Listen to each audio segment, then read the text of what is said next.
كمباني كدير سنة كبارك كمباني كدوق سنة كبارك كمباني الله نودا كبارك كمباني كدير سنة كبارك كمباني كدوق سنة كبارك كمباني الله نودا كمباني قدل كهنا دسايا كمباني قدل كهنا كبايا كمباني داعدا كبارك ويا الله نودا maanta halkan waxaa laga daafurayaa ama laga xarig jarayaa 1 kiiloomitir oo laami ah oo ay ku dhisteen dadka deegaanku isku tashi oo runtii muddo dheer soo socday barnaamijkan halkan waxaa ka dhagax dhigay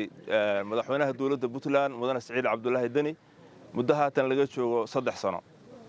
runtii dawladdu waa ballan qaaday xilliga in la dhiso laakiin nasiib wanaag dib u dhac weyn ayaa yimid baahi loo qabay awgeed dadka deegaanku arrintii way sii wadeen si ay uga miro dhaliyaan himiladoodii iyo higsigoodii habboonaa maadaama baahi weyn ay ka jirtay oo gaadiidku mari waayay halkaana ay isticmaalaan dadweynuhu aad ay u isticmaalaan gaar ahaan ardaydu ay isticmaalaan gaadiidka maaragtay isku xira dawlad deegaanka iyo magaaladan aad ay u isticmaalaan saas darteed dadka deegaanku hadda waxay bixiyeen lacag $80,000 sidoo kale waxaan jeclahay halkan inaan aad uga mahadceliyo gudoomiyaha ururka Sincad Masar Jabiye oo runtii asaguna halkan maaragtay ku daray lacag $20,000 aad iyo aad baan ugu mahadcelinaynaa runtii wuxuu la baxay maaragtay in sadaqa ay u noqoto ilaahay miisaanka xasanaadka ha u kabo cid kasta oo arrintan ka qayb qaatana aad iyo aad baan ugu mahadcelinaynaa runtii waxaan jeclahay anoo aan soo koobi karin dadka halkan ka qayb qaatay inaan si gooni u xuso gaacir Cabdullaahi Xuseen oo ah oday aqooyahana oo runtii aysan dhisanteen wadadan la'aantiis juhdi badan geliyay sidoo kale waxaan jeclahay inaan u mahadceliyo isimada waxaan jeclahay aqooyahanka qurba joogta gaar ahaan ururka la yiraahdo badbaado oo asaguna runtii door muhiim ah ka qaatay hawlka madaalooyin hawshii wali waa hogadii baan leenahay waxaan rajaynaynaa inta dhiman oo $40,000 inay dawladda Puntland israacsato hadii la hayno oo ay arrintaas dhamaystirto bacdallahina waxaynu u mahadnaqaynaa dadkii sadaqada la baxay cid kasta ha naqdeen oo sadaqadaas jaariga ah la baxay iyagana aad baan ugu mahadcelinaynaa waxaynu leenahay ilaahay ajarkooda oo aan dhamaystiran Allah siiyo ajarkooda oo dhamaystiran Allah siiyo inta ka soo qayb gashay xafladda oo ay isimada iyo maamulka gobolka iyo degmada iyo dhammaan inta meesha joogta waxa weeye iyagana mahadooday leeyihiin iyo dadaalkooda iyo ka soo qaybgalkooda iyagana waa u mahadcelinaynaa waxa laynoo ka baahan yahay halka inaynaan waxa aan la baxayno iyo sadaqadeena inaan ku koobini baahi badan baynu degmadeenu qabtaa inaynu haddii alla idmo maalinba tii inoo habboon inaynu qabanno insha Allah ta'ala qof kasta waxaan ku baraarujinaynaa isku tashi wax aad muhiim u ah weeye haddii dadku ay isku tashadaan wax walba qabsan karaan reer Bursaalax waxay gaareen degmo maanta waxay mareen wax dhistaan hadda dhismaha socotaan oo xootaan deegaan qurux badan baa leeyahay oo ka qurux badan meelahan hadda dhoodigu ka jiro deegaankiina ka faa'iideysta aad iyo aad baan ugu mahadcelinaa cid soo qaatay reer Bursaalax aad baan salaameynaa ilaahay waxaan ka baryaynaa ilaahay inuu barakeeyo deegaanka iyo dadka jooga ilaahay waxaan ka baryaynaa roob inuu siiyo barwaaqo roob iyo barwaaqo inuu nasiyo ilaahay waxaan ka baryaynaa akhri adduunka ku liibaan inuu ilaahay naga dhigo ilaahay waxaan ka baryaynaa maamulka qaybta ka qayb qaatay inuu ilaahay hagaajiyo ilaahay waxaan ka baryaynaa shaqada ka qayb qaatay ilaahay inuu barakeeyo ilaahay waxaan ka baryaynaa khiyaarta ay socoto dhan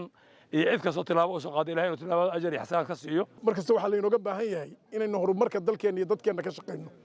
dalkeena iyo dadkeena waxaynu ku horumarin karnaa inaynu hurno hantideenna caqligeenna maskaxdeenna aynu tuujinno saasaynu horumar ku gaadi karnaa horumar haddaynu gaarnana haddee wax walba way inoo fududaanayaan intaa waxaan ku darayaa oo keliya dawladdu markii jidkan la bilaabayay waxay ku deeqday baa laygu yidhi $1 milyan soo maahay $180 lacagtaasay ku deeqday ilaa haddana lagama hayo intii dadku qabsaday marka waxaa laga doonayaa inta dhiman cala alaqal xataa dugsigaas sare in la gaarsiiyo bahalkii ka shishay haddii la geyn karana dee ha la geeyo laakiin dawladda waxaanu ka codsanaynaa ballanqaadkii ay samaysay inay ka dhabayso oo waddadaa inta ka dhiman ay bahalkii muxuu ahaa dhammaystirto dhammaanteen maanta runtii waxay noo tahay maalin farxadeed maalin waxa la yiraahdo beej cusub aynu taagannahay shaqo badan degmada iyo dhammaanteen aan soo wada qabanay maantana waxa la xarag jarka aynu joogno si gaara waxaan rabaa inaan ugu mahadceliyo sidoo kale hay'adda kibaarka oo runtii ayana hawshan dee dhismaheeda iyo ka qaybgalkeeda intaba lahayd hadda maanta meeshaas fiican baynu soo gaarnay waxaan kaloo rabaa si gaar inaan ugu mahadceliyo guddigii degmada Bursaalax oo hawshan markay dhamaatay iyo dhammaan bilaabatay iyo dhammaan wadooyinka kale oo Bursaalax ka socday iyo ku hor dhismayba runtii la dhabarta u ahaa qaaraankeeda iyo aruurinteeda iyo ka qaybgalkeeda taladoodaba inta u taagnaa aad iyo aad baan ugu mahadcelinaynaa waxaan leeyahay cid kasta oo ka qayb gashay ama waqti ku darsatay ama dhaqaale ku darsatay ama maskax ku darsatay ilaahay miisaanka xasanaadka ha u saaro waxa marka shirkaddu ay ayadu diyaar u tahay oo fariinta kaliya anigu diray ay tahay dadka inaan garab istaagno isku tashigana aan anagu dabada qabanno mar kasta oo wax loo baahdana aan qayb ka ahaano wadadan 180,000 bay ku qiimeysnayd 40,000 annaga sii deynay waxaan niri waan ku darsanaynaa 140 boqol bay bixiyeen 40kiina waa lagu leeyahay waana laga helayaa ilaahay idinkiis waxaan rabaa dadka deegaanada Soomaaliya degan degmo kasta ahaadaan iyo magaalo kasta intaan ka gaari karno cidii wax noo kasta waxna waa ugu daraynaa si fiican baan uga shaqeynaa wax tayalana waa uga tagayn hadii aan qorshahayagu waxa weeye in dalku uu noo dhismee inaan hanti ka sameeyno uga labisanin jidkaani 180 iyo 200 iyo 300 midna uma baahna ka badan buu rabaa meesha laga keeno waa taqaanaan waxa uu yahay waa taqaanaan runtii farxad weyn bay noo tahay maanta inaan goobjoog ka noqono maalin taariikhi ah wadadan oo markii la dhagax dhigayna aan joognay maantana riyadii xaqiiqowday laguna dhisay qaab isku tashi ah bulshada Bursaalax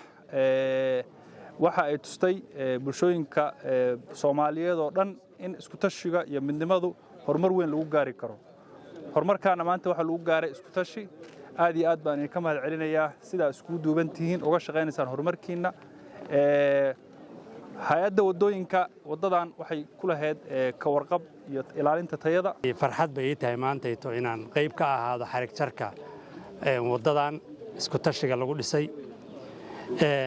waxa farxad u tahay bulshada oo dhan waa wado halbowlo ah magaalada iskoolada ka timaada magaalada weyn gasho oo ku dhacda wadada kale oo laamiga ah waxay wax ka bedelaysaa si socodka dadka iyo nolosha dadka waxbay ka bedelaysaa waayo meeshii in yaroo horumar ku soo kororto alaabe isbedel baa ka dhaca xagga nolosha ah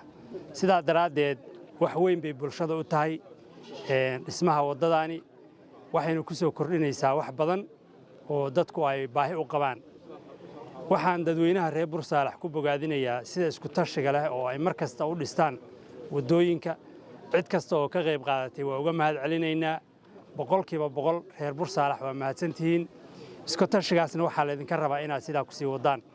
waxaan si gaar ugu mahadcelinayaa hay'adda shirkadda kambaniga Kibaarko oo wax badan oo dulqaad ah sameeyay intii wadadan la sameeyay haatanna asagoo lacagihiisii weli in badan leh dhammaystiray waa ku mahadsan yahay Kibaarka waa kaaga mahadcelinaynaa